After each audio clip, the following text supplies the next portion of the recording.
Hello everyone, welcome to my channel. I hope you're having a great day. I have a 10-minute tutorial for you, or just about 10 minutes. It went a little over with some of my explanation, but actually today's video is a little interesting. I really didn't know what to paint. I was kind of struggling to make a choice, so I thought, let's try and just do something simple. And I didn't set a timer. When I normally do a 10-minute painting, I set a timer. It just worked out to be about 10 minutes, which was great. So some recommendations I would make if you're struggling you're not sure what to paint, but you know you want to create something. I think it's important to a couple things. Like sometimes we don't always have inspiration. Like even if you are an artist or a creative person, and sometimes inspiration is just not there, and you have to kind of push through that if you want to continue with a regular practice or, making sure that you set time to create art. So I recommend just trying to kind of push through that. Start with something very simple.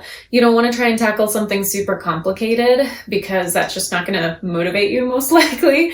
So do something simple, do something quick if you can, do something that you kind of just enjoy that will maybe be relaxing. And so that almost wound up being what this exercise was. I just kind of went for it. It wound up being fairly relaxing, and it's just a very simple stylized feather. I wasn't going for a realistic look or anything like that. So, and I didn't have an under sketch down either. I just went for it, which is what my 10-minute watercolor series is all about. It's about painting something in a short amount of time, so that you can still get something done, even if you are busy with other things, which I know most people's schedules can get pretty hectic. So that's what it's all about. That was a little bit of a long intro and explanation, but I just want to encourage you, if you are kind of struggling with inspiration or feeling like I have no idea what to paint, start with something simple. Maybe it's something you've done before many times. That's okay. You can do it over again. You're going to learn something new every time. And yeah, so those are some tips there.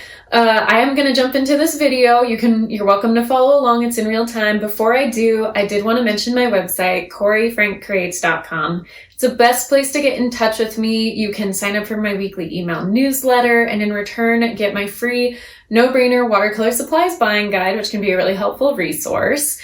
And I also have my online art shop, my online watercolor classes when you're ready to take a really deep dive into watercolors. All that information is there on my website. I would love for you to check it out. That is CoreyFrankCreates.com. All right, enough talking. Without any further ado, let's go ahead and jump into this tutorial. Okay, this is going to be a very quick, stylized way to paint a simple feather. And I'm going to use a couple different brushes today. I have my flat brush, size 6, so it's a little bit on the smaller side. If you have a larger one, that will work as well. And then I'm also going to be using my size 2 script liner brush, so it comes to a really fine point, but it has these longer bristles that really allow you to kind of curve, which I think is going to help for creating some of those kind of curves and lines in the feathers. So let's go ahead and jump in. I have 140-pound watercolor paper here, secured to the surface with blue tack.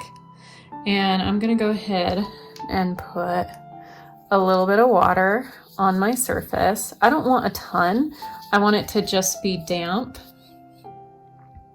So if you live in not as dry of a climate, you may not have to reapply the water, but here it's very dry and the paper starts to soak the water in very quickly.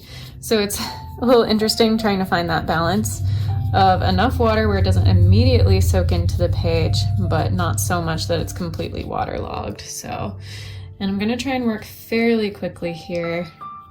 I don't want a big puddle of water because I don't want the paint to spread quite as much.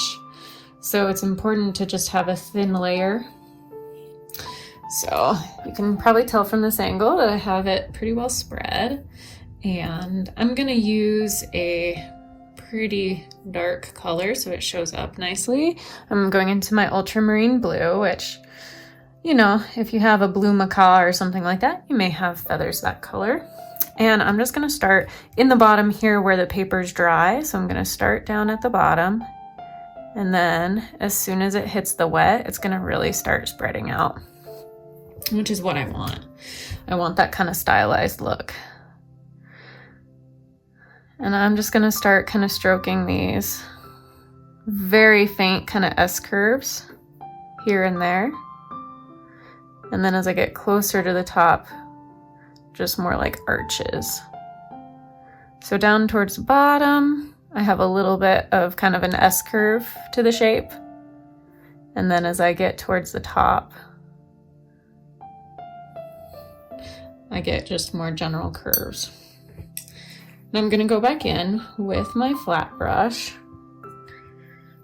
and sort of reinforce some of these shapes here.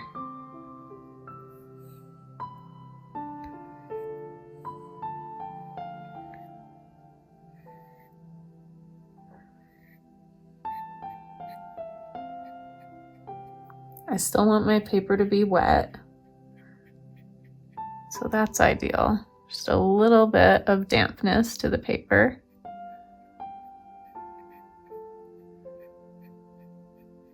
Notice how I'm working on the edge. I'm not going this way, but I'm almost using the vertical line of the flat brush. Going a little bit beyond the edge of that wet surface.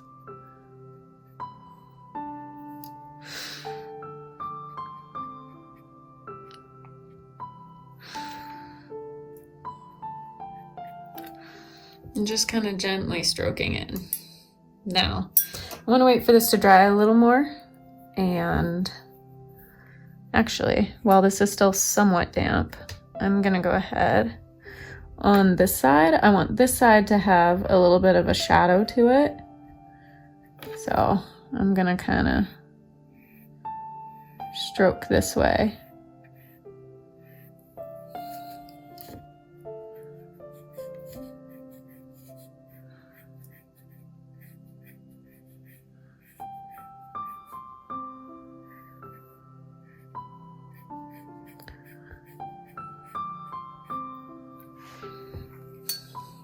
Very simple and light. I'm really sticking with kind of some pastel tones right now. If you want it to be darker, you would just apply thicker paint. Okay, and now I'm gonna go ahead back down, really reinforce the base of this feather and go all the way back up. Have a really nice dark center line for the vein of the feather. And as it gets closer to the top, kind of taper some of it out. Now we can add a few kind of little lines and details. See how easily the brush just curves, but it still keeps those really fine lines. That's why I chose the script liner brush. Works pretty well for that. So I'm going in to add some of those lines. Whoops, that's a little too dark. If that happens and you get your paint a little too dark, it's okay. You can go back over with some water. I may lighten it. It's a little easier to do with more bristles. Kind of just do one of these numbers where you have a damp, clean brush.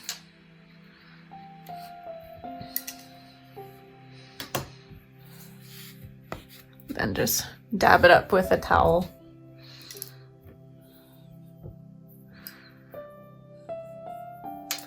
So, want to balance between not too dark but not too light. See if I can find a happy medium here.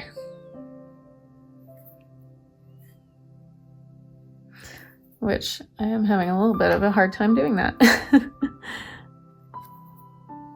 You can always use like a scratch piece of paper to kind of test it out. A few lines here and there. I'm just doing very thin on the tip, light kind of strokes. And then as I get kind of towards the edges of the feather, it's where I'm gonna use more of the lines. Okay, let's just... Sometimes it's a little easier to see your paint instead of directly from the well, be able to tell the consistency when you mix it on like a paint well or on a separate plate. So I think that will help me gauge a little better.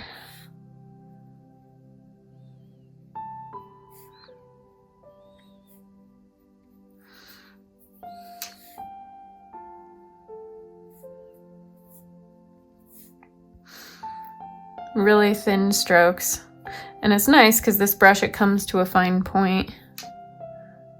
So it's kind of doing a lot of the work for us.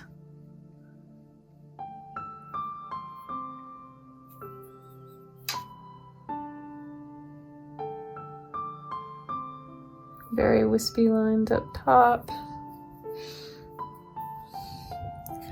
Try to start getting the other side.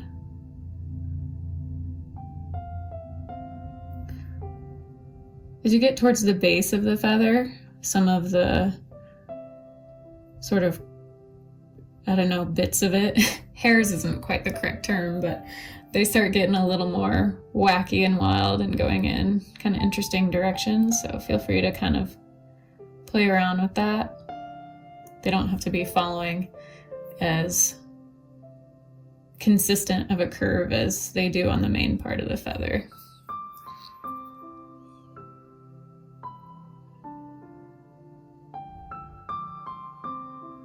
So we kind of established our background with that wet into wet, and now that we're working on a dry surface with that paint that has dried, now we're going in with the detail and kind of just fleshing it out, adding some of those kind of feathery, hairy lines and reinforcing that center as well.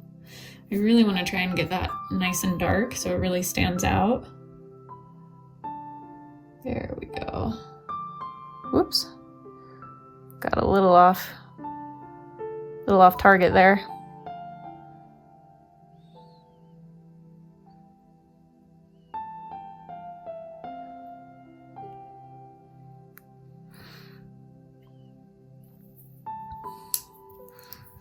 So something that I may change up doing is at the beginning there, I didn't have to start actually with this brush. It probably would have been better to just start with my flat brush when it was wet and stroked in kind of the colors and shapes, just kind of the background of the feather, which I ultimately wound up doing anyway. I covered up those lighter lines, and then I waited for it to dry, and then I went back over with the texture with the script liner brush. So I kind of wound up making just a little more work for myself than I needed to. That's okay. Part of that is the process, just kind of practicing and painting and figuring out what works, what doesn't. And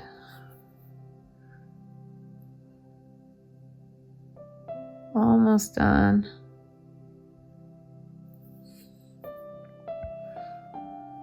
Some of this is kind of creative license, like you don't necessarily, like I am referring to a reference image a little bit, which is linked in the description, so you can kind of get a look at what my inspiration is. But I'm also kind of taking creative liberty, creative license, not making it look exactly like the image.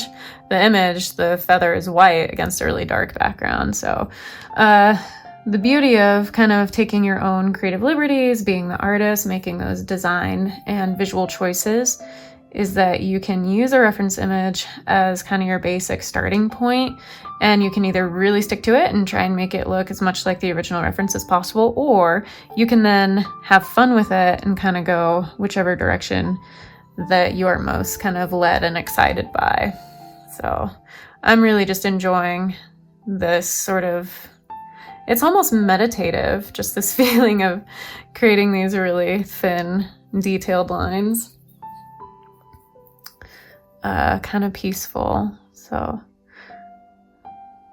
I think that's pretty good. I could, keep going if I wanted to and really fill in and just have a lot of lines. Something else that would be really fun, I think, would be to maybe add a dual tone. So I could go into my Viridian green, and now we're getting into, kind of peacock feather type colors. So if you wanted, you could really go to town on that, make some color variations. Heck, you could even, use a whole rainbow of colors if you wanted, just whatever sort of strikes your fancy. Do a couple strategic spots of this Viridian green.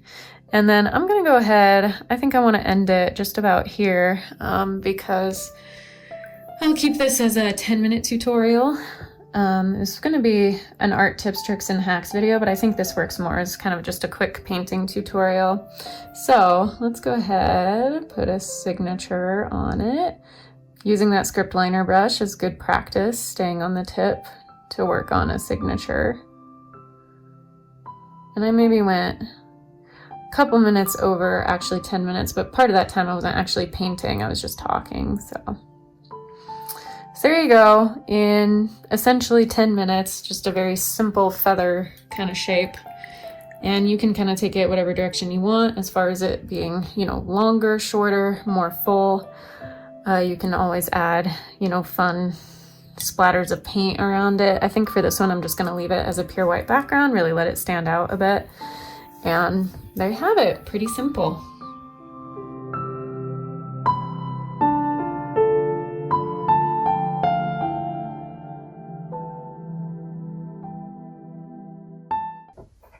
Thank you so much for watching. I hope you found that helpful and hopefully a little inspirational.